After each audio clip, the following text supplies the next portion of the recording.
안녕하십니까. 자, 교재는 이제 45페이지를 펼쳐 주시고요.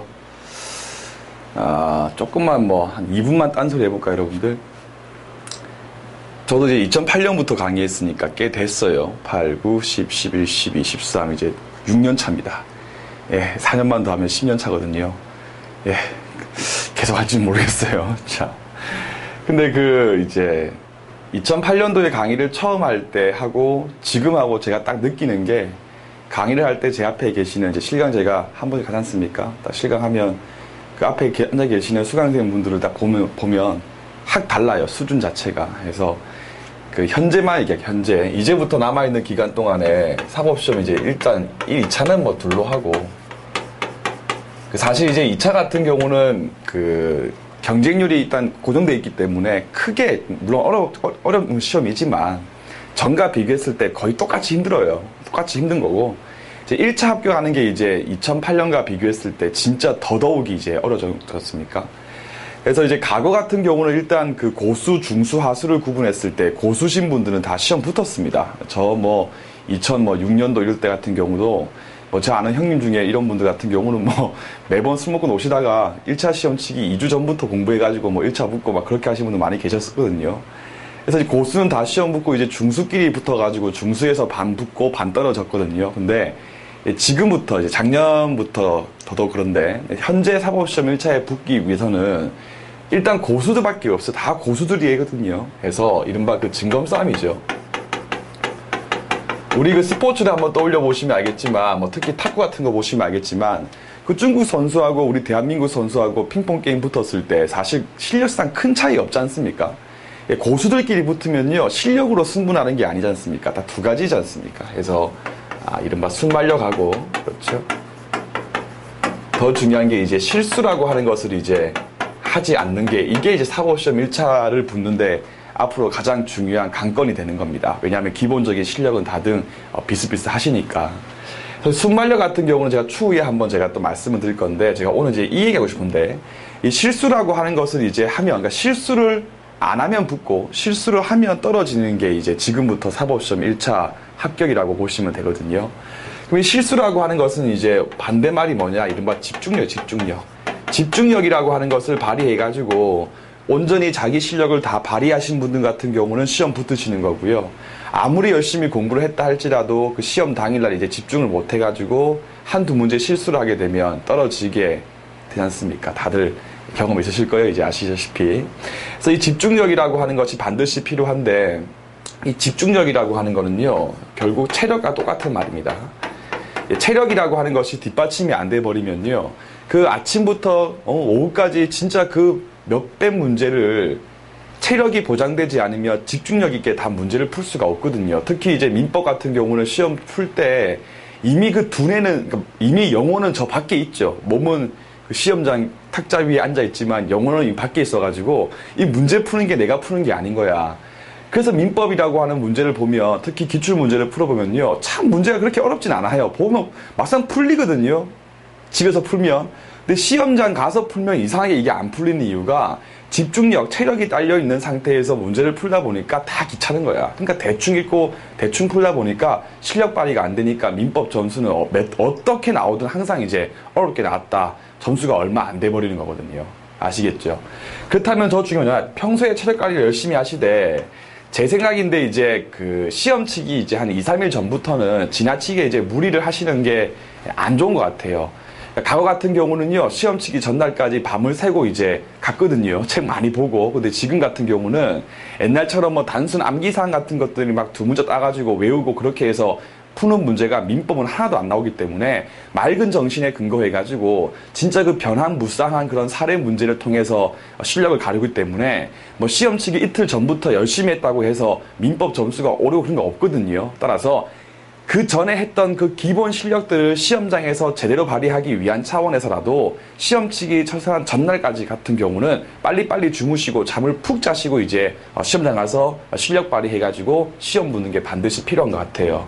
더 나아가서 이 실수라고 하는 것을 줄이려면요, 이른바 기계가 되셔요. 기계가 해서 진짜로 같은 내용을 계속 거듭 반복해가지고요, 거기 있는 내용이 아니면 틀리시고 거기 있는 내용은 무조건 맞추는 기계가 됐을 때 시험 붙을 수가 있는 것 같아요. 그래서 진짜 지금 이렇게 붙기 힘든 시절에도 불구하고 또 재수강생분들 중에 꼬꼬마 애기들, 그렇죠. 22살, 3살, 막말로 얘기하면 로스쿨 못 가죠. 졸업을 안 해가지고. 그래가지고 이제 부대 애기인데, 남자였는데, 군대도 안 가고, 로스쿨도 지금 못 가니까, 사법시험 공부하러 온 거예요. 1년 만에 잘 붙더라고요. 그 애 보니까 검도했던데, 운동을 애가 열심히 해놓으니까 체력이 돼버리니까, 그냥 별 생각도 없어요. 그냥 쭉 공부를 하더라고요. 그러니까 시험장 가서도 긴장도 안 해. 어차피 지는 안 될 거 생각했으니까. 그러니까 문제를 풀어버리니까 실수가 없어가지고요. 딱 커트라인으로 딱 붙더라고요. 그래서 꼭 기억하시고, 선택 과목하고 가족법을 경시하면 이제 시험 붙을 수가 없습니다. 선택 과목, 어떤 과목 하는가 중요한 게 아니니까 괜히 지금까지 했던 선택 과목을 바꾸지 마시고요. 가급적이면 한 번 더 보시고 더 열심히 보시고 하시면 되는 거지 과목의 문제가 아니죠, 여러분들. 여러분들께서 스스로 공부를 안 했기 때문에 많이 틀렸고 점수가 안 나온 거지 과목은 사실 그렇게 중요한 게 아니니까 마음 내키시는 거 골라서 열심히 하시고 이 가족법 같은 경우에 조문 암기하는 거 게을리하지 마시고요. 철저하게 거듭 반복해서 읽으시면서 암기를 하십시오. 어설프게 두 문자로 외우지 마시고요. 조문 자체를 가지고 그냥 공부하시면 더 쉽게, 더 빠르게 이제 문제를 풀 수가 있으실 겁니다. 그래서 지금부터 보실 조항도 조문 자체가 중요한 부분이기 때문에 민법 제829조 한번 볼 건데 좀 지워볼게요. 이제 그 애가 또 카톡이 와가지고 2차 공부 어떻게 하냐 묻길래 알아서 그랬죠. 열심히 하면 돼요, 뭐든지. 자, 그 이제 부부가 참 살기 힘들면요. 그렇죠. 그러니까 혼인할 때도 뭐 가진 것도 서로 없고 단촐하게 출발해가지고 지금 시대 아니겠습니까?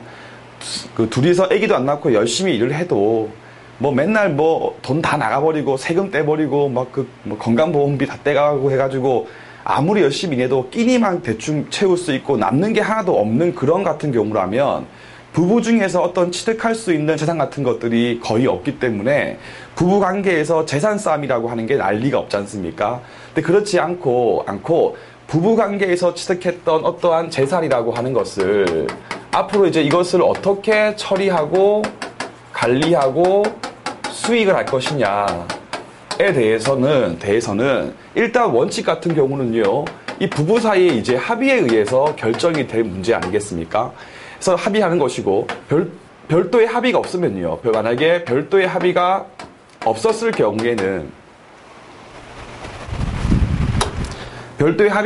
경우에는 법률의 규정에 의해서, 법률의 이제 규정에 의해 가지고 처리가 이루어지겠죠. 그래서 이 합의라고 하는 것이 바로 지금부터 배우실 부부 재산 계약이라고 하는 말입니다. 그래서 합의라고 하는 것이 부부 재산 계약이에요. 근데 보통 뭐 대한민국뿐만 아니라 서양 같은 경우에도 이 재산 계약이라고 하는 것을 미리 하는 부분은 사실 거의 없다고 보시면 됩니다. 그래서 보통 다 합의하지 않기 때문에 법률 조문에 의해서 처리가 이루어지고 이게 바로 법정 재산제라고 부르는 겁니다. 알겠죠? 해서 먼저 공부하기는 합의를 먼저 공부하시는데 판례가 거의 없는 이유가 거의 하지 않으니까 조문이 잘 나오는 거고, 법정 같은 경우는요, 다 이거에 의해서 처리가 이루어지니까 조문 자체에 대한 해석론이 판례 입장이 중요한 거고 해서 원칙까지 구분해가지고 이건 먼저 배우고 이게 없었을 때 법정에 대해서 하나하나 공부를 해보도록 하겠습니다. 그래서 먼저 우리 교재 이제 그 829조부터 보겠습니다. 부부 재산 계약이라고 하지요. 합의. 자, 먼저 1항을 보시면요. 부부가 혼인이 성립하기 전에, 즉 혼인신고를 하기 전 그 뜻이지요. 혼인신고 전에 어떤 것에 대해서 따로 약정을 하지 않았을 때에는, 약정을 했을 때에는, 즉 부부 재산에 대해서 어떻게 할 것인가에 대해서 합의했을 때에는 그 합의에 의해서 처리가 이루어지는 거고, 약정을 하지 않았을 때에는 본간 중 다음 각 항이 아니죠. 다음 각조에 의해서 처리가 이루어진다 해서 다음 각항이 아닙니다. 각조돼 있기 때문에 쭉 빼서 민법 제830조, 그러니까 829니까 다음 조항부터니까 830조 이하에 있는 법률 조문에 의해서 처리가 이루어진다. 이게 뭘까요? 그렇죠. 일단은 부부 재산 계약이 제일 우선 되는 거고, 별도의 합의가 없었을 때 법률 조문에 의해서 처리가 이루어진다라고 하는 것을 밝히고 있는 겁니다. 아시겠지요? 다시 이제 1항을 보시면요. 그러면 이 부부 재산 계약이라고 하는 것은요. 혼인 성립 전이라고 하는 계약 체결 시기에 대해서 제한이 붙습니다. 따라서 A, B 같은 경우가 혼인 중에 했으면요. 부부 재산 계약에 포함될 수가 없는 거예요. 해서 A하고 B가 혼인신고라고 하는 것을 하기 전 단계에서 미리 합의했을 때만 여기에 포함되는 겁니다. 해서 일단 체결 시기에 대해서 제한이 있다 하나 기억하시고요. 그럼 두 번째, 결국 A하고 B라고 하시는 분께서 앞으로 우리가 이제 혼인 중일 때 취득했던 아파트라든지 토지 등등에 대해서 어떻게 할 것인가에 대해서 혼인신고라고 하는 것이 있기 전 단계에서 미리 계약하는 것이기 때문에 사실상 제1항에 있는 주어인 부부가에서의 부부라고 하는 것은 혼인신고를 한 부부일 수가 없겠죠. 즉, 장차 혼인신고를 할 애비부부를 의미한다고 보는 것이 통설의 입장입니다. 알겠죠? 무슨 말인지. 그래서 이제 해보면 A하고 B가 혼인신고를 하기 전 단계에서 우리 사이에서의 X 토지나 건물 같은 것들을 취득했을 때 어떻게 할 것인가에 대해서 합의했을 때에는 그 합의에 의해서 처리가 이루어지고, 합의가 없었을 때에는 830조 이하에 있는 법률 조문에 의해서 처리를 하겠다라고 하는 것이 제1항입니다. 이해되시지요? 자, 그 다음에 2항을 보시면요. 부부가 혼인신고라고 하는 것을 하기 전 단계에서 어떻게 할 것인가에 대해서 약정을 했을 경우에는요, 재밌는 게 혼인하기 전에는 바꿀 수가 있어요. 그런데 혼인신고 중에는 더 이상 바꿀 수가 없습니다. 지금 무슨 말인가 하면 혼인신고를 하고 난 뒤는요, 더 이상 바꿀 수 없는 게 원칙입니다. 그럼 강사님, 어차피 사적 자치의 원칙에 근거해가지고 계약이라고 하는 것은 언제든지 또 할 수 있고 없앨 수가 있는 것이기 때문에 혼인 중에 변경할 수 있게끔 하는 것이 왜 금지가 됩니까? 이른바 사회적 약자의 노일 처를 보호하기 위한 조항입니다. 남자라고 하는 동물을 떠올려 보시면요, 혼인하기 전까지는 그렇죠, 뭔가 다 해준답니다. 다 해줄게. 뭐 나는 아파트 명의 필요 없어 막 하거든요. 근데 혼인 신고만 하면 바뀌는 게 또 이제 또 인간의 남자라고 하는 동물이거든요. 그래서 사회적 약자의 지위에 있는 철학을 보호해주기 위해서 일단 혼인 신고를 하기 전에 어떤 합의를 했을 경우에는요, 정말 별도의 사유가 없었을 때에는 변경 자체를 아예 금지시켜 버리는 거예요. 해서 혼인 중에는 바꿀 수가 없다. 약자인 철을 보호하기 위한 것이다.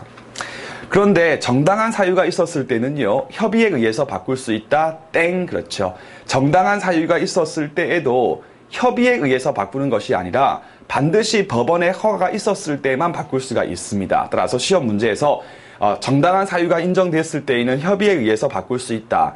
이 정당한 사유라고 하는 그 자체가 애매모호한 것이기 때문에 이것을 인정해버리면 약자의 지위에 있는 철을 또 보호할 수가 없는 것이기 때문에 정당한 사유가 있고 법원의 허가를 받게 되면 바꿀 수가 있는 겁니다. 그래서 원칙은 혼인 중에 바꿀 수가 없다. 다만 정당한 사유 더하기 법원의 허가가 있었을 때에는 바꿀 수가 있다까지 잡아두시면 되겠습니다. 자, 그 다음에 3항에 보시면 전항의 약정에 근거해가지고요, 부부의 일방이 예를 들면 이거예요.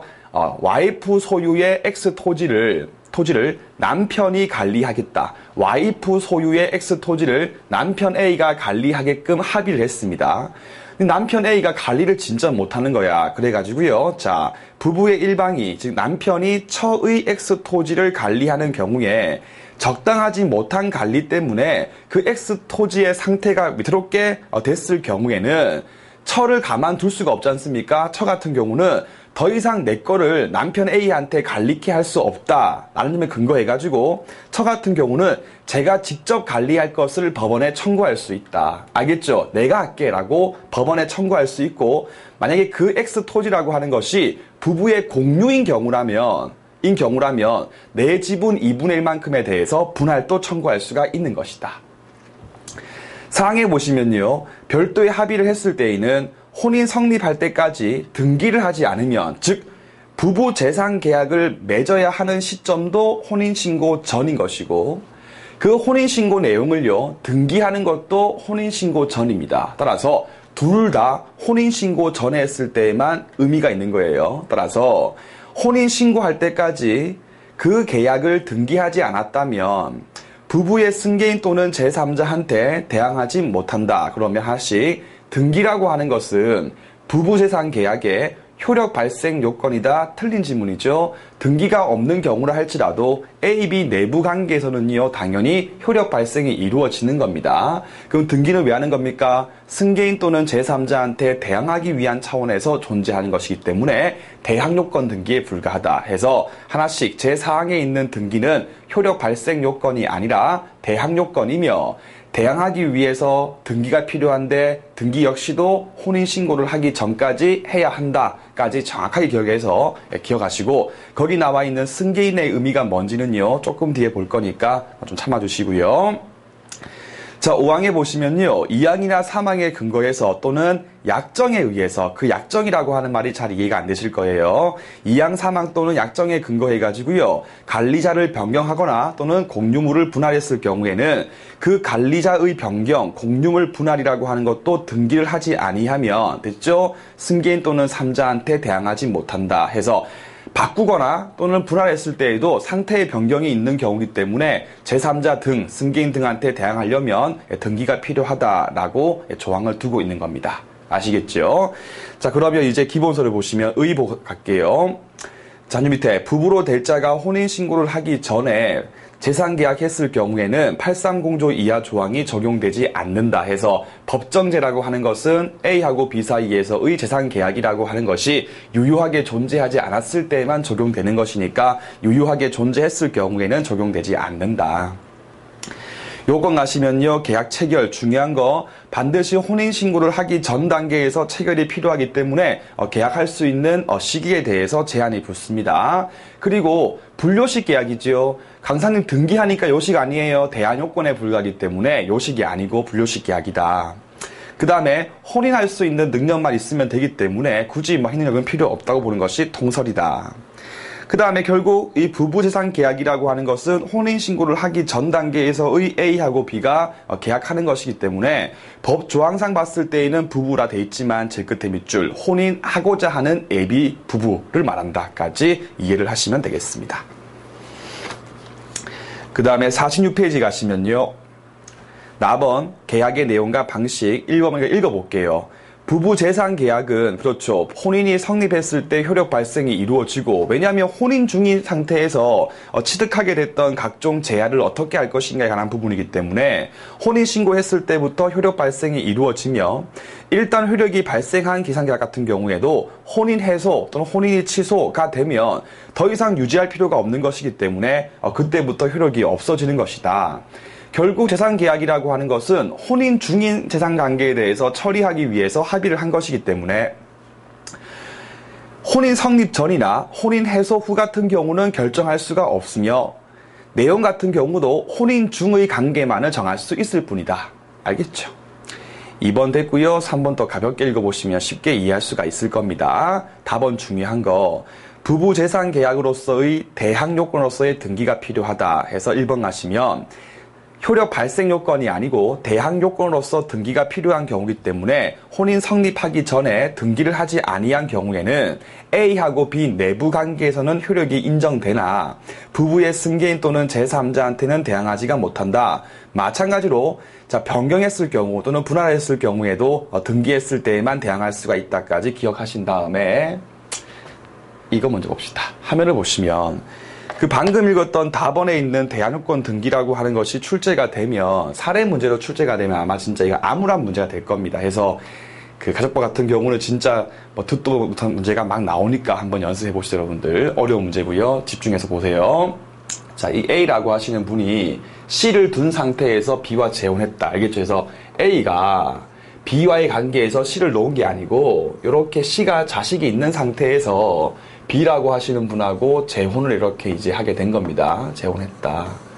할 때 이제 A가 B한테 합의를 하기를 내가 혼인 중에 취득했던 부 같은 경우에는 B 너하고 2분의 1씩 공유하겠다라고 부부재산 계약을 미리 한 거예요. 알겠죠? 해놓고 이제 혼인신고를 그 뒤에 했다 해서 부부재산 계약을 이렇게 하고 혼인신고했습니다. 그 다음에 이제 혼인 중에 A라고 하시는 분께서 X 토지를 취득했으나 곧바로 A가 사망했다. A가 이렇게 사망을 했다. 자, 이때 문제는요, 이 X 토지라고 하는 것의 상속이 이제 어떻게 될 것인가의 문제인데, 먼저 1번을 보시면요, 이 재산 계약의 내용을 등기까지, 혼인신고하기 전에 등기까지 한 경우하고, 등기를 하지 않은 경우를 구분해가지고 문제를 풀어볼 텐데, 방금 읽었던 내용을 단순히 봐버리면 이거 문제 풀 수가 없습니다. 한번 볼게요. 자, 등기까지 한 경우에 C의 상속분은 얼마인가? 자, 보세요. 등기를 했을 경우에는 포괄승계인 C한테도 포괄승계인이죠. C가 상속인이니까 포괄승계인 C한테도 이 재산계약의 내용을 가지고 대항을 할 수가 있지 않습니까? 그렇다면 결국 아버지 A가 남기신 상속재산을 얼마겠습니까? X 토지 전부겠습니까? 아니면 2분의 1이겠습니까? 이게 관건이죠. 2분의 1이죠. 왜냐 보세요. 내가 취득했던 X 토지의 2분의 1씩 B하고 공유가 됐기 때문에 X 토지의 공유 지분 2분의 1은 A 거고 나머지 2분의 1은 B 거지 토지 전부 다 A 게 아니에요. 등기했으니까. 그렇지 않습니까? 따라서 아버지 A께서 남겼던 X 토지에 대한 지분은 X 토지의 전부가 아니고요. 2분의 1만큼 남기신 거거든요. 그럼 이까지 풀어도 되는데 그 다음 틀려요. 그럼 C의 상속분은 얼마입니까 했을 때 X 토지의 2분의 1이다 라고 하면 골로 가는 거죠, 여러분들. 아니죠. 보세요. 이 A의 2분의 1 지분을요. C가 다 먹습니까? 아니죠. 공동상속인 개념 떠올려주신 다음에 직계, 비속가, 배우자 같은 경우는요. 공동상속인 지위에 놓인다. 상식이죠. 따라서 C가 2분의 1 다 받는 게 아니죠. 아니라 B라고 하는 배우자하고 그 다음에 C라고 하는 직계 비속이 함께 상속받겠죠. 그러면 아시다시피 배우자 같은 경우는요 0.5를 더 주기 때문에 결국 1.5 대 1 비율로서 상속이 이루어질 겁니다. 그래서 곱하기 1을 하신 다음에 더하기 하시면 결국 배우자 B가 아버지가 남겼던 2분의 1의 5분의 3을 상속받게 될 것이고 그죠? C 같은 경우가 아버지 거 2분의 1 지분의 5분의 2만큼 받게 될 거거든요. 그럼 결국 C의 상속분은 2분의 1 아니죠. 2분의 1 곱하기 5분의 2이기 때문에 결국 X 토지의 10분의 2 지분에 대해서 C가 상속받는 겁니다. 알겠죠? 그럼 정리해 볼게요. 자, X 토지의 10분의 2만큼은 C가 상속받고 X 토지의 10분의 3만큼은 배우자 B가 상속받고 X 토지의 10분의 5는 원래부터 B 거고 왜? 등기했으면 B가 C한테 대항할 수 있으니까요. 알겠죠 여러분들? 거듭 반복하시고요. 그 다음 등기를 하지 않은 경우는요. 이렇게 등기를 하지 않은 경우에는요. 제3자 및 승계인한테 대항하지 못한다. 따라서 B라고 하시는 분께서 C라고 하는 승계인한테 부부 재산 계약의 내용을 대항을 할 수가 없는 거예요. 따라서 아버지가 남긴 상속물은 얼마겠습니까?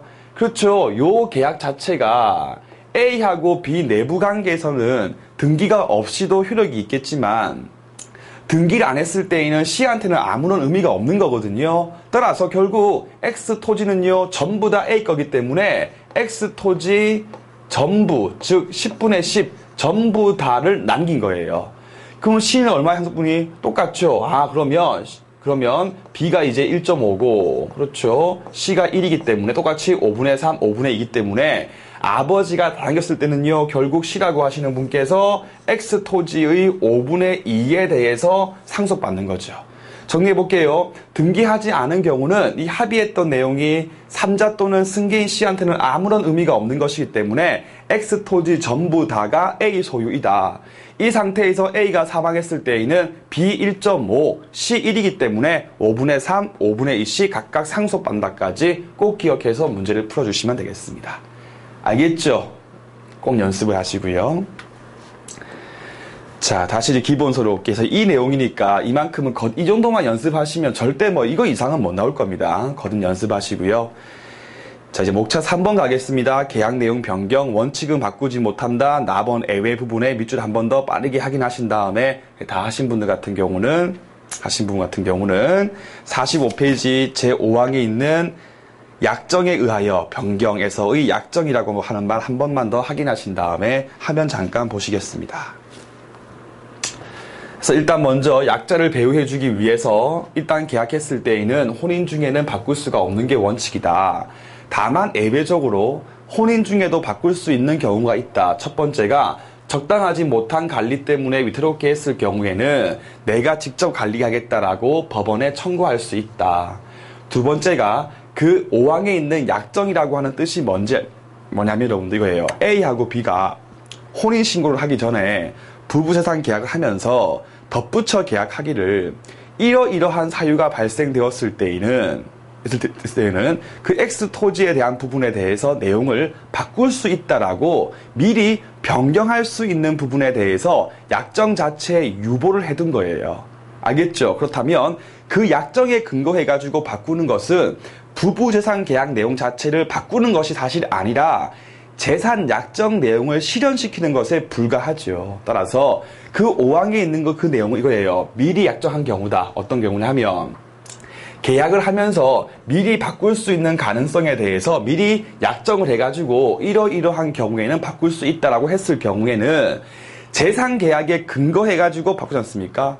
재산 계약에 근거해가지고 바꾸는 것이지 원래부터 존재하지 않았던 부분에 근거해가지고 바꾸는 것이 아니기 때문에 법원 허가 필요 없다? 허가가 필요 없다는 거예요.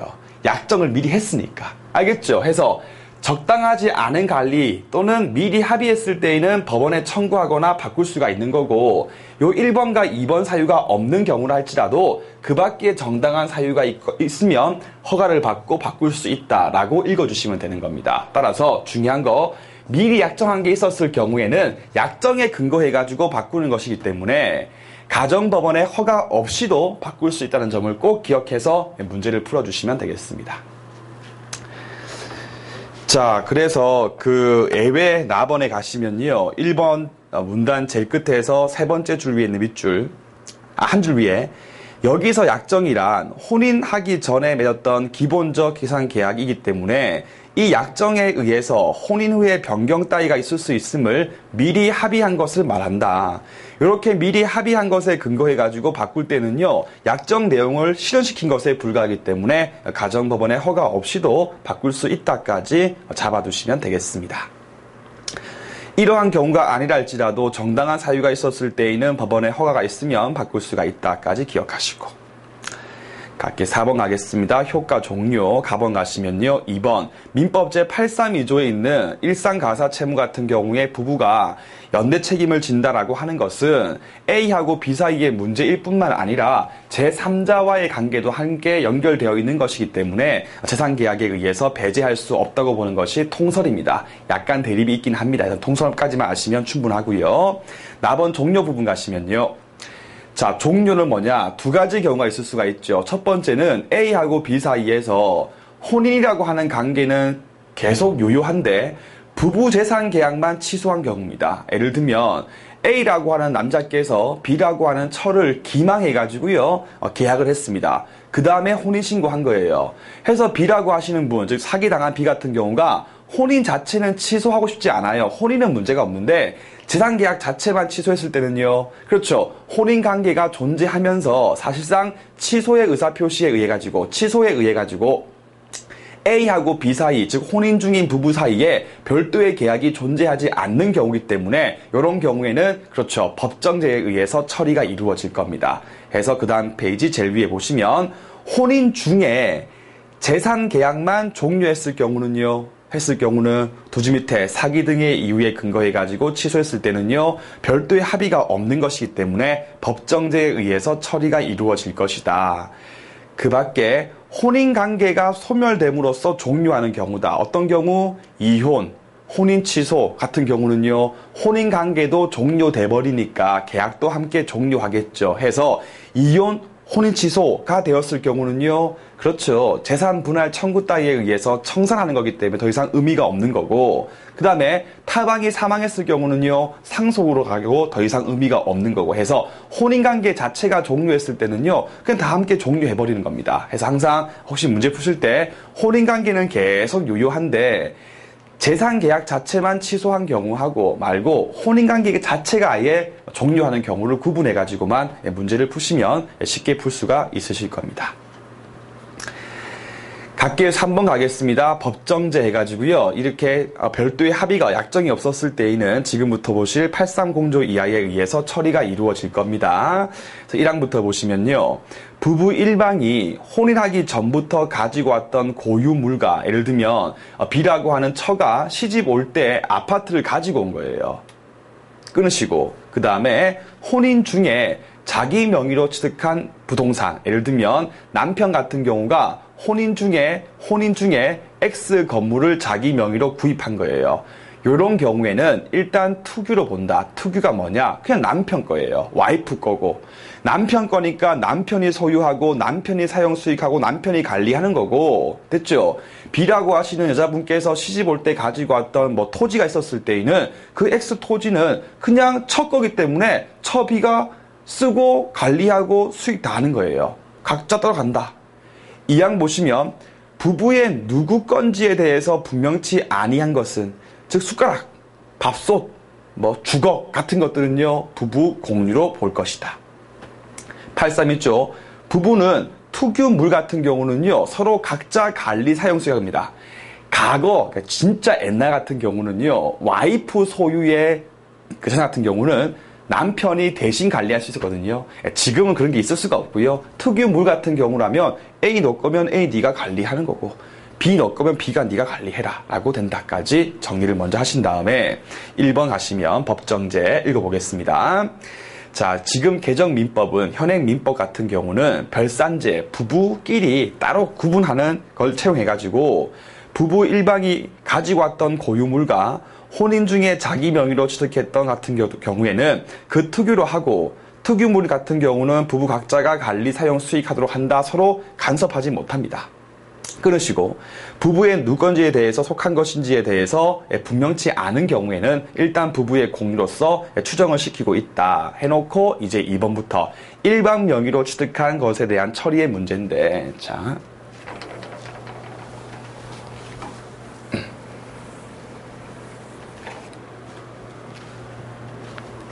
실제 사건 하나 들어볼까요? 이제 A라고 하시는 분이 남편이었고, 경찰 출신, 경찰이셨고요. 총경까지 하시고, 총경이 높으신 거죠, 진짜로. 까지 하시고 퇴직하신 분이었고요. B라고 하시는 분이 처였는데, 이 B라고 하시는 분은 이제 집에서 그냥 가사 노동만 하신 분이고 따로 수입은 없었습니다. 근데 이제 A하고 B 사이 사이가 안 좋아진 거예요. 해서 B가 B 명의로 X라고 하는 아파트가 B 명의로 이렇게 되어 있었거든요. 이 상태에서 이제 A하고 B가 사이가 안 좋아지니까 요 A라고 하시는 분이 요 X라고 하는 아파트는 비록 네 명의로 돼 있지만 내가 너한테 뭐 했다? 명의신탁을 한 것이고, 나 이 신탁 계약을 해지할 거니까 나한테 소유권 이전 등기 넘겨줘 라고 소송을 제기한 거예요. 소를 이렇게 제기한 거예요. 아시겠죠? 자, 이때 이제 우리 판례가 판시하기를 이렇게 부부의 일방이 혼인 중에 부부 일방 자기 단독 명의로서 X 아파트를 취득했을 경우에는요, 보세요. 원칙적으로는 B의 특유 재산으로 추정을 해줍니다. 이게 여러분들 되게 어려운 말 같은데 쉽게 제가 말씀드리면요, B 니 거다. 그 말은 무슨 말인가 하면 B 너 거지 A가 B한테 명의 신탁한 걸로 볼 수 없다는 거예요. 지금 알겠죠? A 너가 B 너 거지 A가 B한테 신탁한 것으로 볼 수 없다는 거예요. 해서 명의 신탁한 것이 아니고 그냥 B 너 거야. 그 말인즉 A가 별도의 증명을 하지 못한다면 명의신탁 자체가 인정 안 되니까 해지에 근거해가지고 이전 등기 구해도 A가 승소할 수가 없는 거예요. 그러니까 B 거. 다만 예외적으로 특유물로 간주가 아니고 추정에 불과하기 때문에 반대 사실에 대해서 A가 증명해버리면요, 추정을 번복시킬 수가 있는 거예요. 어떻게 번복시키냐? 첫 번째 경우는 만약에 A가 그 부동산 구입 자금을 100% 다 내가 낸 거다 라고 하는 부분에 대해서 A가 입증했을 때는요, 그럼 전부 다 A가 전부에 대해서 소유권 자체의 취득이 인정이 돼버리는 거예요. 그러면 A 같은 경우는요, X 아파트 전부 다에 대해서 이전 등기를 구할 수가 있겠죠. 말고요. 예를 들어서 만약에 우리 사이에서 내가 50% 냈고 B 너가 50% 냈다 라고 해버리면 그렇죠. A하고 B 같은 경우가 각각 2분의 1씩 공유하는 걸로 가버리는 거예요. 해서 실질적으로 기여한 부분에 대해서 그 아파트 취득에 대한 기여한 부분에 대해서 증명을 하게 되면 특유 추정이 번복돼 가지고요, 제 말 아시겠죠? A 단독 소유 또는 공유를 볼 수 있다는 거예요.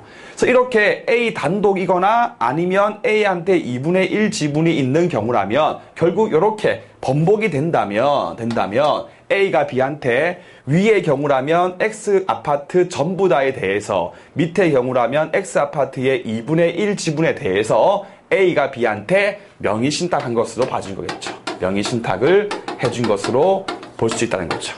제 말 알겠죠, 여러분들? 하신 다음에 문제는 이게 아니에요. 보통 다 남편한테 남편 명의로 X 아파트가 됐을 때 이 B처가 남편 소유의 X 아파트 중에 최소한 2분의 1 지분은 저한테 있습니다 라고 하려면 B가 그 A 명의의 아파트 취득에 실질적 기여 있음에 대해서 증명을 B가 해야 되거든요. 이때 B가 전업주부인 경우에는요, 가사 노동, 내조 빼고는 할 게 없는 거야.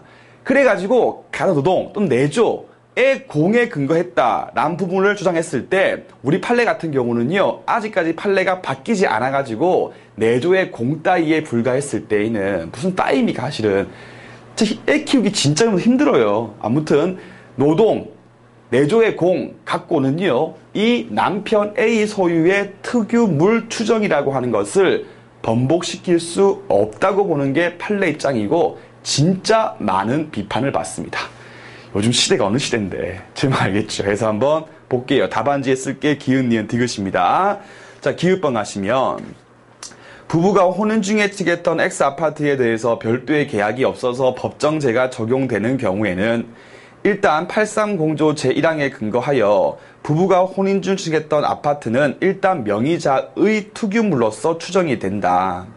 다만 다른 일방 A가 실제 당해 대가를 부담했거나 또는 각자 대금을 반반씩 냈다고 하는 부분에 대해서 입증이 됐을 경우에는 즉 상대방 A, 즉 명의자 B 말고 A의 기여가 있음에 대해서 증명이 됐을 경우에는 투기물 추정이 깨어질 수가 있고 명의신탁한 것으로 볼 수도 있는 것이다. 요때 기여의 의미에 대해서 우리 판례 같은 경우는 단순 내조의 공 같은 경우는 특유물 추정을 번복시킬 수 있는 기여에 해당하지 않는다고 보는 것이 우리 판례 입장이며, 추정이라고 하는 것을 번복시키기 위해서는 단순 내조의 공 말고 금전적인 대가의 지급도 필요하다고 보는 것이 현재 판례 입장인데 욕을 엄청나게 듣고 있다. 그래서 아래 판례 1번을 보시면요, 내조의 공이 있다는 것만 갖고는 특유물 추정에 대해서 번복시킬 수가 없는 것이다. 2번에 보시면요, 연대채무 졌다 해가지고 실사유에 대해서 주장 증명이 됐을 경우에는 됐죠? 추정을 번복시켜가지고 부부 공유로 인정할 수가 있는 것이다. 다 봤던 것들이고, 48페이지 가시면 3번 판례 조금 볼게요. 저는 더 이게 이해가 안 되는 게, 요 상 같은 경우는요, 그 철하고 하시는 분이 집에서 이제 별도의 직업이 없이 전업 주우셨는데, 특징이 뭐냐면요, 18년 동안 남편이 벌어준 돈을 가지고 복부인 아파트를 사고 팔고 뻥튀기를 해가지고요, 엄청나게 이제 이득을 이제 사실 투기를 해가지고 돈을 많이 버신 분이에요. 그러니까 판례가 판시할 때, 야, 이렇게 복부인 얼마나 아름답냐, 그러니까 대법관 할아버님들이 우리 와이프는 뭐 하냐 그런 것 같아요. 그렇죠? 얼마나 훌륭하고 장한 와이프냐, 해서 여러 번 되팔아가지고 투기 같은 거 돼가지고 막대한 일이 있었을 때에는 그 투기 파는 것 자체가 기여가 있다고 봐가지고요, 특유 추정에 대해서 번복을 인정시킨 판례가 바로 3판례. 쳐줄에 보시면 제일 위에, 자, 18년간 생활하면서 여러 번 매입했다가 이익 남기고 하는 등의 방법으로서 증식한 것들 같은 경우에는 기여가 인정되는 것이기 때문에 그 지분만큼에 대해서 한 줄 밑에 공유라고 볼 여지가 있는 것이다. 알겠죠? 그 다음 4번 판례를 별표 치신 다음에 4번 볼게요. 일단 보세요. 투기물로 추정되기 때문에 B 니 거니까 A가 B한테 신탁한 게 아니다. 추정이 번복되었을 때에는 신탁한 것으로 볼 수가 있다까지 기억하신 다음에 그 판례 별표 치시고 화면 잠깐 봅시다. 화면 보시면 세금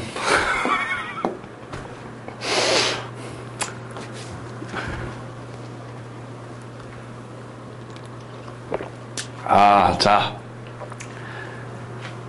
A 남편이 있었고 B처가 있었는데 이 B처 명의로 이제 X 건물의 등기 명의가 이제 B한테 있었어요. 근데 요 A하고 B 사이에서 그러니까 B하고 가세, 간청 사이에서 아무런 다툼이 없었던 부분은요, 요 X 부동산을 구입하게 된 구입 대금이 자금의 출처가 남편 A에 있다는 점은 다툼이 없었습니다. 알겠죠? 그래가지고 서울시가 말하기를, 야, 남편 A가, 예를 들어서 이게 100억이라면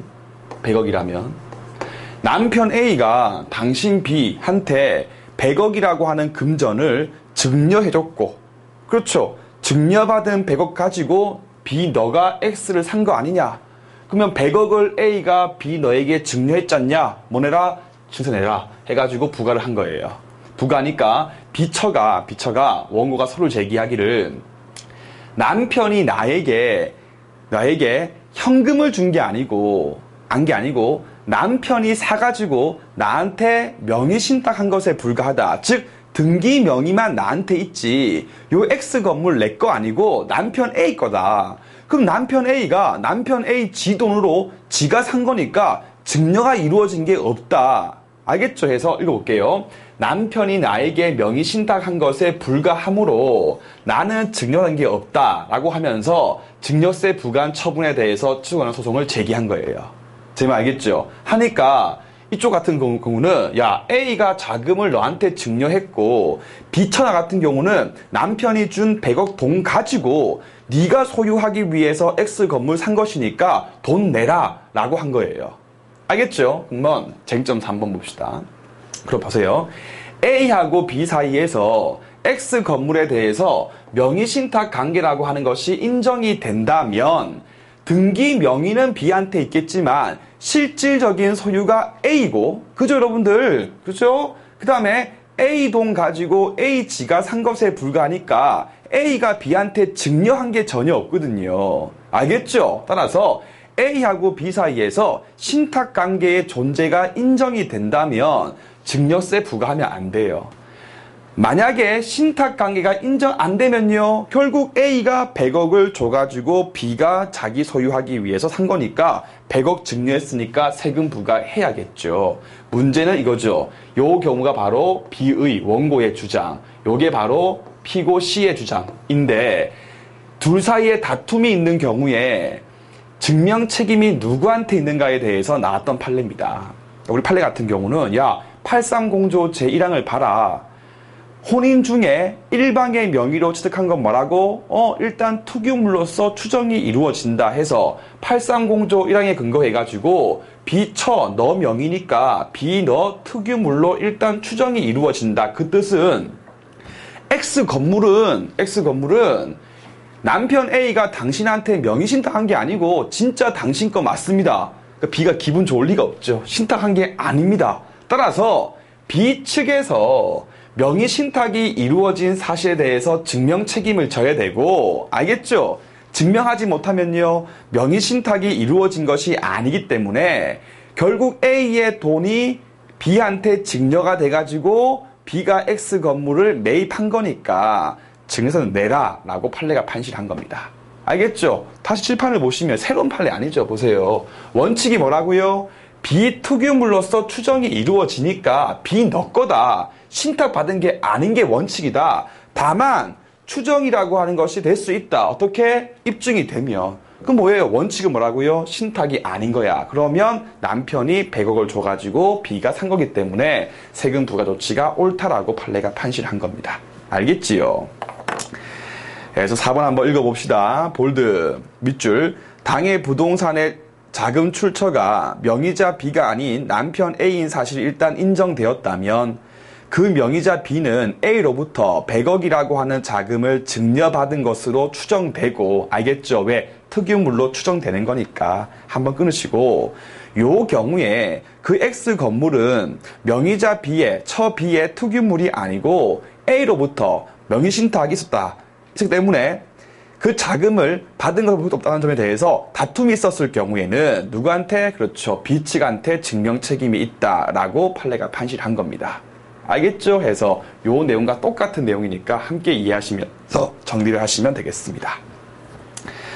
3번 가시면요, 관련 문제인데 그 내조의 공이라고 하는 것이 포함될 수 있는가에 대해서 1번 읽어보시고 2번 가시면 최근 들어서 판례의 입장에 약간 변화가 있다 해서 중요한 거, 이혼 시 재산 분할 청구가 된 사안에서 처가 분담 등으로서 내조함으로써 유지 증가에 기여했다면 쌍방 협력이라고 하는 것이 인정되기 때문에 이혼 시 분할 청구할 수 있는 목적물에 포함된다라고 하여 내조의 공 같은 경우에도 쌍방 협력에 포함시키고 있는 것이 우리 판례 입장이다 해놓고 봅시다.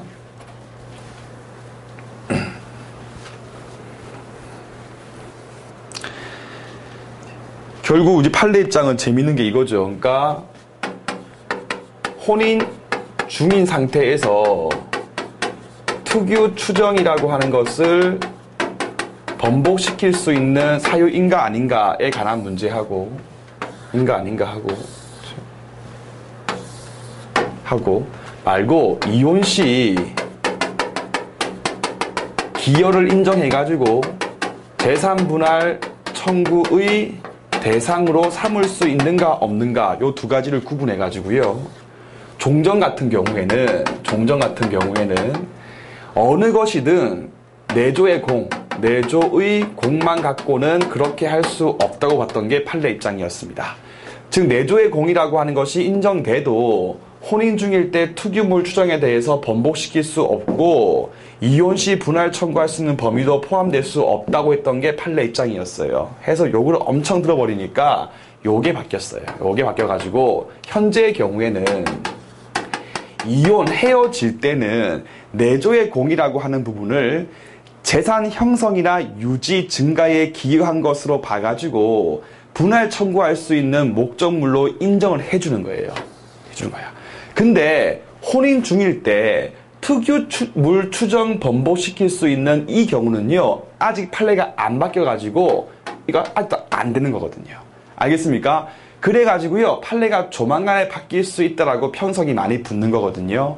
그럼 우리는 어떻게 공부하냐? 개별적으로 구분해서 공부해야 됩니다. 그래서 혼인관계를 유지하면서 특유물 추정이라고 하는 것을 번복시킬 수 있는 사유에는 내조의 공이라고 하는 것이 포함될 수가 없다. 다만 이제 헤어지면서 분할 청구할 때는 참작할 수 있는 사유에 포함될 수가 있다. 판례 말해가 뭐예요? 그렇죠. 그 내조의 공이라고 하는 것을 평가받고 싶으면 빨리 헤어져라라고 이제 이혼을 종용하는 겁니다. 이렇게 이해할 수밖에 없습니다. 알겠죠? 그래서 두 가지를 개별적으로 구분해서 암기하시면 되겠습니다. 그래서 밑에 개별적인 이해가 필요하다 해서 작은 글자, 즉 판례에 의했을 때에는 1번 특유물 추정을 번복시킬 수 있는 사유에는 포함될 수가 없겠지만 이혼 시 분할 청구하는 경우는 포함될 수 있다고 보는 것이 판례니까 그 두 가지를 구분해가지고 철저하게 암기하시면서 문제를 풀어주시면 되겠습니다. 알겠죠? 자, 이제 6간을 보시면요, 이혼에 대해서 공부해 봅시다. 이혼 하면 안 되죠.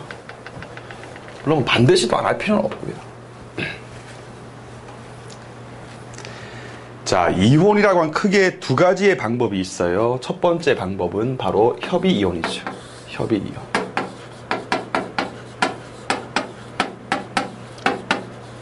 그래서 우리 교재 49페이지 로마자 1번 목차 확인하시고 협의상 이혼이고 833조 읽어볼게요. 부부는 협의에 의해서 이혼할 수 있다. 협의. 문제는요, 이유를 묻지 않습니다. 즉, 이유는 묻지 않아요. 그쵸? 그 다음에 좀 넘겨볼게요. 어디 가시냐면, 우리 교재 53페이지를 보시면, 53페이지. 로마자 2번에 재판상 이혼 나오지 않습니까? 그래서 이른바 강제이혼이에요. 강제이혼. 같은 말이 재판상 이혼이에요. 이 재판상 이혼이라고 하는 것은 이유를 물어봐요. 그렇기 때문에 무슨 말인가 하면 우리 교재 54페이지를 보시면 민법 제840조 보시면 부부의 일방은 다음 각 호의 사유가 있는 경우에만 가정법원에 재판상 이혼을 청구할 수가 있어요. 따라서 재판상 강제 이혼이 이루어질 때는 거기 있는 1, 2, 3, 4, 5, 6호 중에 하나의 사유가 최소한 존재해야만이 재판상 이혼을 청구할 수가 있는 겁니다. 알겠죠? 그러면 사실 재판상 이혼 같은 경우는 사유가 존재했을 때 아무런 책임이 없으신 분이 예를 들면 남편이 막 폭행을 하니까 처 B가 남편 A한테 재판상 이혼을 청구하는 것이기 때문에 사실 큰 문제가 없어요. 그렇죠. 그런데 협의 이혼 같은 경우는요, 이유를 묻지 않으니까 이 A라고 하는 남자, 그러니까 배우자 중에서 남편과 B라고 하는 처라고 하시는 분이 사실상 아직까지 우리 대한민국은요, 대등한 지위에 있지 않거든요.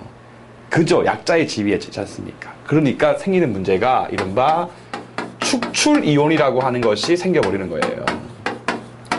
한마디로 이 A라고 하는 남자분께서 C라고 하는 자가 생기니까 와이프를 강제로 몰아내는 거예요. 형식은 협의 이혼이지만 와이프를 축출시키는 거야.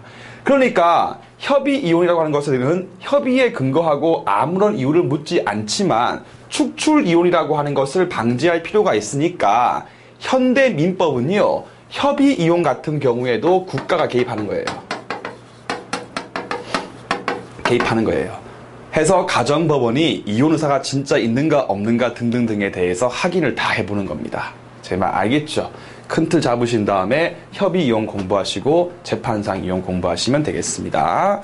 그래서 먼저 협의 이혼부터 공부를 해봅시다. 해서 49페이지 가시면 요건 협의 이혼 또 이혼 신고라고 하는 것이 필요하다. 왜냐하면 A하고 B가 남남이었던 관계에서 부부관계가 됐을 때, 즉 혼인을 하는 경우에도 외부적 관계하고 많은 관련성이 있기 때문에 공시하기 위해서 혼인신고가 필요하다. 마찬가지로 현재 부부였던 A, B가 헤어져가지고 남남이 되는 것도 외부에 공시할 필요성이 있는 것이기 때문에 이혼신고가 필요한 거예요. 그래서 협의 이혼의 제일 끝은 이혼신고를 했을 때 끝나는 겁니다. 알겠죠? 그래서 밑줄 보시면 외부적 관계하고도 밀접한 관련성이 있기 때문에 이를 외부에 공시할 필요성이 있다. 따라서 협의 이혼 같은 경우에도 A하고 B 사이에서 그 의사의 합치가 필요하고, 우리 이제 정리하자. 합치가 안 되면 안 돼요. 필요하자. 두 번째, 이혼 신고까지도 필요한 것이다. 자, 1번 가시면요, A하고 B 사이에서의 이혼 의사의 합치가 필요하겠죠. 보시면 자, 먼저 835조 피성년자 같은 경우라면, 그렇죠, 협의상 이혼하는 경우에 민법 제808조 제2항을 준용하겠다. 따라서 본문에 2번 가시면 피성년 후견 같은 경우는 부모 또는 성년 후견인의 동의를 얻어가지고 협의 이혼할 수가 있습니다. 즉 피성년 후견인 같은 경우는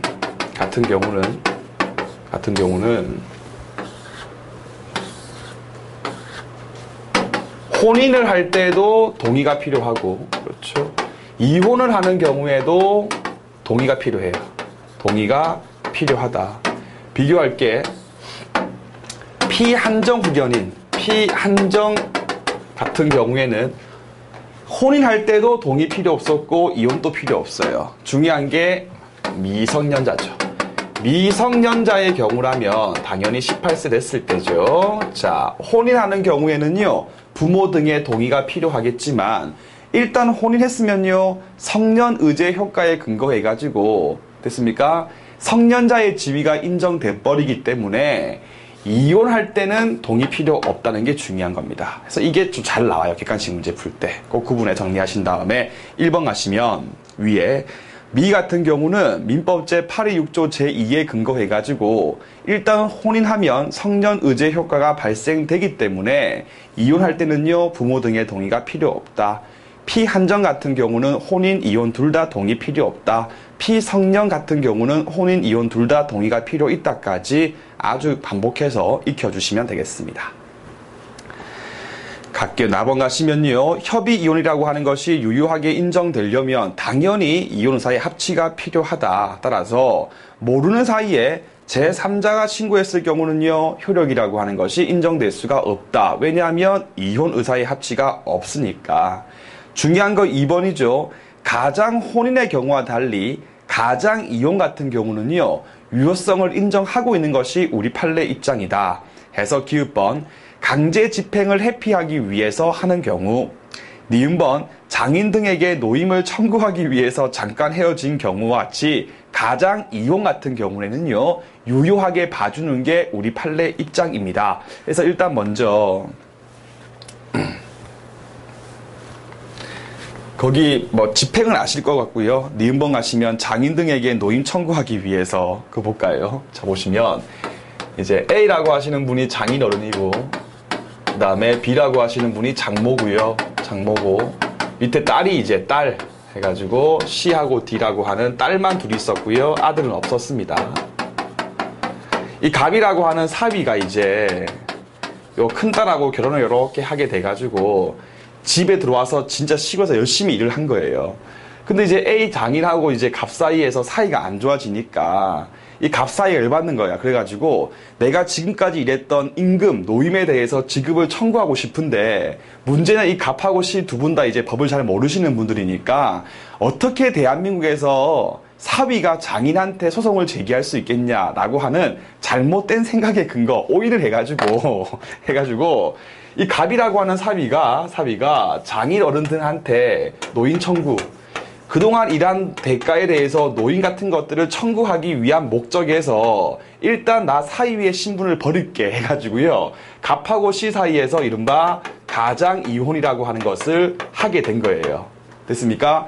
진짜로 헤어지는 게 아니지 않습니까? 가짜이기 때문에 갑과 씨 사이는요, 이렇게 이혼 신고를 하고 난 뒤에도 부부관계라고 하는 것은 계속 유지한 겁니다. 유지한 거예요. 알겠죠? 자, 이렇게 가장 이혼되었을 때 우리 판례 같은 경우는요, 이른바 형식적 의사서를 취하는 게 우리 판례 입장입니다. 지금 무슨 말인가 하면 진짜 갑과 을이 헤어질 필요 없이 이혼 신고를 함께 하자. 한 번 더 할게요.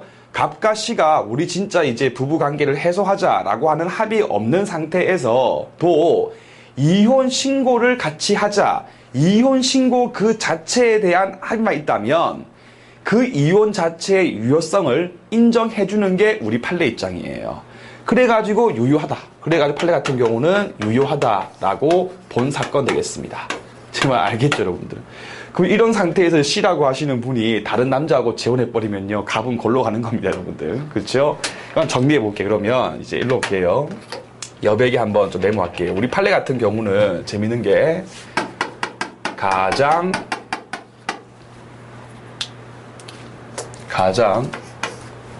혼인하고, 가장 입양하고, 가장 이혼, 요 세 가지만 이제 잘 아시면 될 것 같아요. 그래서 가장 혼인은 배웠죠? 무효. 가장 입양 뭐예요? 그 형법상 친족 상도례를 받기 위해서 입양했지 않습니까? 무효. 유일하게 가장 이혼만 유효라고 보는 게 판례 입장입니다. 판례 입장인데, 이렇게 판례가 세 가지 경우에서 이 양자의 경우를 구분하고 있는 이유에 대해서 우리 판례가 명백하게 밝히고 있지는 않은데, 가만히 보시면요, 이렇게 무효로 보는 이 두 가지 같은 경우는 요 혼인하고 입양하는 거는요, 신분 관계를 없애는 겁니까? 아니면 신분 관계를 만드는 겁니까? 그렇죠. 혼인 입양해가지고 이른바 신분 관계의 창설 아니겠습니까? 신분 관계의 창설. 이렇게 신분 관계라고 하는 것을 창설시키는 경우에는 그에 대응하는 실질관계, 그에 대응하는 진짜 그 관계를 유지하는 거예요. 알겠죠? 따라서 실질적인 관계를 유지하는 거예요. 따라서 예를 들어서 진짜 혼인관계가 존재하지도 않으면서 혼인신고했다 해도 효력이 없는 거고, 진짜 입양관계라고 하는 것이 A, B 사이에서 없는 상태에서 이루어진 신고도 효력 없다라고 보는 거예요. 그런데 이혼이라고 하는 것은 신분관계를 창설시키는 겁니까? 아니죠. 존재했던 부부관계라고 하는 것을 해소한다 해서 해소시키는 경우는요, 이런 경우는요, 형식적인 합의만 있으면 효력 인정하는 거예요. 그래가지고 진짜 헤어지지 않는 경우라 할지라도 이혼 신고를 하자라고 하는 부분에 대해서만 합치가 이루어지면 효력을 인정하고 있는 게 우리 판례 입장입니다. 아시겠습니까? 따라서 요 뒷부분까지 뭐 크게 답안지에 쓸 건 사실 없으니까 요 세 가지, 이 두 가지, 한 가지를 구분해가지고 정리를 하시게 되면 시험 대비하실 때는 아무 문제가 없으실 거니까 이해만 하시면 충분하시겠습니다. 요 사건은 이제 호주 상속이 된 사안인데요. 실제로는 이제 B하고 D가 C하고 갑 사이에 이혼이라고 하는 것에 대한 무효 확인을 구한 판결이었습니다. 좀 있었어요. 그런 일들이. 판례 같은 경우는 일단 유효돼가지고 B하고 D의 무효 확인 청구를 인정하지 않은 사건이었는데 결론은 지금은 의미가 없는 부분이니까 이 부분만 아시면 충분하시겠습니다. 자, 가장 이용하시면 해외에 이주할 목적으로서 이혼 신고했다 할지라도 신고 그 자체에 대해서 합의가 있는 경우이기 때문에 한 줄 밑에 유효하다까지 확인하시면 되겠죠. 답은 존재 시기 혼인 의사와 똑같습니다 해서 신고서 쓸 때 하고 서면 수리할 때 다 존재가 필요하다. 그래서 이번에 보시면 유효하게 작성된 것을 내기 전 단계에서 일방이 다른 일방한테, 그러니까 A가 B한테 또는 A가 담당 공무원한테 저 B하고 헤어지지 않을 겁니다 라고 그 다음 페이지 담당 공무원 등에게 안 해줄 거다라고 철회를 표시했을 경우에는 철회했을 때부터 A하고 B 사이에서 이혼 의사의 합치라고 하는 것이 존재하지 않는 것이기 때문에 알겠죠? 설사 이혼 신고가 수리됐다 할지라도 효력이라고 하는 것이 인정될 수가 없는 것이다. 마찬가지로 담당 공무원께서 철회한 사실을 간과한 나머지 수리했다 할지라도 일단 철회했을 때에는 합의가 존재하지 않는 상태이기 때문에 역시 효력이 인정될 수가 없다. 이렇게 철회했을 경우는요, 이제 재판상 이혼 쪽으로 나아가는 겁니다. 알겠죠? 자, 이제 2번 가시면요, 이혼 신고 방식 1번. 자, 했죠. 축출 이혼이라고 하는 것이 나올 수가 있기 때문에 국가의 개입이 이루어진다. 따라서 가정법원이 불러가지고 실제 진짜 A하고 B한테 이혼할 의사가 있는가 없는가에 대해서 확인을 해봅니다. 이때 중요한 것이 A하고 B를 불러가지고 물어보지 않습니까? 물어볼 때 왜 헤어집니까? 라고 묻는 게 아니고 이혼 의사의 존재 그 자체에 대해서만 확인을 하는 겁니다. 따라서 그 이혼 의사의 합치라고 하는 것이 어떤 가정에 의해서 나왔는지는 묻지 않는 겁니다. 예를 들면 A라고 하시는 분이 강박을 해가지고 상대방 B가 어쩔 수 없이 그러면 헤어져 줄게요 라고 합치시켰습니다. 이런 경우에 가정법원은요, 그 이혼 의사의 합치라고 하는 것이 존재하는지 여부까지만 확인하는 것이지 강박이 있는가 없는가에 대한 부분은 확인하지 않는 거거든요. 따라서 가정법원의 확인이 있고 난 뒤라 할지라도 별도의 큰 의미가 있는 게 아니에요. 따라서 가정법원의 확인이 있고 난 뒤에도 사기나 강박에 의한 의사표시임을 근거로 취소할 수가 있는 겁니다. 알겠죠? 그래서 존재에 대해서 확인하는 것이지 존재하게 된 가정을 묻는 건 아닙니다. 그래서 그 1번부터 1번 확인 필요하다, 축출 이용 방지다. 이해되실 거예요. 2번 가시면 제일 끝에서 세 줄 위에 소송법상 어떤 효력이 생기는 것도 아니다. 따라서 그 이혼의 의사표시가 존재했지만 가정상 사기나 강박이 있었을 경우에는 가정법원의 확인 유무와 관계없이 당연히 취소할 수가 있는 겁니다. 시험 문제에서 가정법원의 확인이 있게 되면 그 하자가 치유되기 때문에 더 이상 취소할 수 없다. 전부 다 틀린 질문입니다. 알겠죠? 그 다음 가정법원에 확인이 있다고 해서 A하고 B 사이에서 헤어져지는 게 아니고 확인받고 이혼 신고해가지고 그 이혼 신고가 담당 공무원에 의해서 수리가 되었을 때 비로소 헤어지는 겁니다. 따라서 가정법원에 확인이 있고 난 다음에 이루어지는 협의 이혼 신고는 창설적 신고에 해당하겠죠. 왜? 신고에 의해서 헤어지는 거니까. 그게 바로 재판상 이혼과 차이점이에요. 재판상 이혼 같은 경우는요, 형상 판결이기 때문에 이혼하라, 이혼된 겁니다. 따라서 판결이 확정되었을 때 헤어진 거기 때문에 추후에 이루어진 신고는요, 단순 보고에 불과한 겁니다. 창설이 아닌 거고. 구분 지으신 다음에 2번 봅시다. 1번 가정법원의 확인만 갖고 혼인관계의 해소가 이루어지는 것이 아니라 이혼 신고 및 담당 공무원의 수리가 필요합니다. 2번을 읽어보셔도 되고 3번 보시면 증인의 연서가 필요한데 2명이 필요한데 그것이 위조된 것이라 할지라도 일단 수리가 됐고 이혼사에 대해서 합치가 있었을 경우에는 이혼 신고 효력에 아무 관계없이 유효하게 발생이 된다. 4번 이혼 신고, 즉 협의 이혼 같은 경우에는 그 신고가 보고가 아니고 창설이기 때문에 협의 이혼 의사 하기 있었으나 그에 따른 이혼 신고를 하지 않았으면요, 이혼한 게 아닌 거예요. 그리고 협의 이혼 의사 확인이 있는 것 갖고는 민법 제840조에 있는 다음 각호의 사유가 있다고 볼 수는 없는 것이기 때문에 협의 이혼 의사 확인 갖고 재판상 이혼을 청구할 수 있는 사유는 되지 않습니다. 제 말 알겠죠? 나봉하시면 이혼 절차. 조문 자체가 진짜 잘 나옵니다. 왜? 어려우니까 해서 836조의 2를 보겠습니다. 조교님 시간 지금 많이 남았습니까? 몇 분 남았습니까? 손가락으로. 1분 남았습니까? 그러면 조문 한번 쭉 읽어보시고요. 우리 10분만 쉬고 다시 보겠습니다.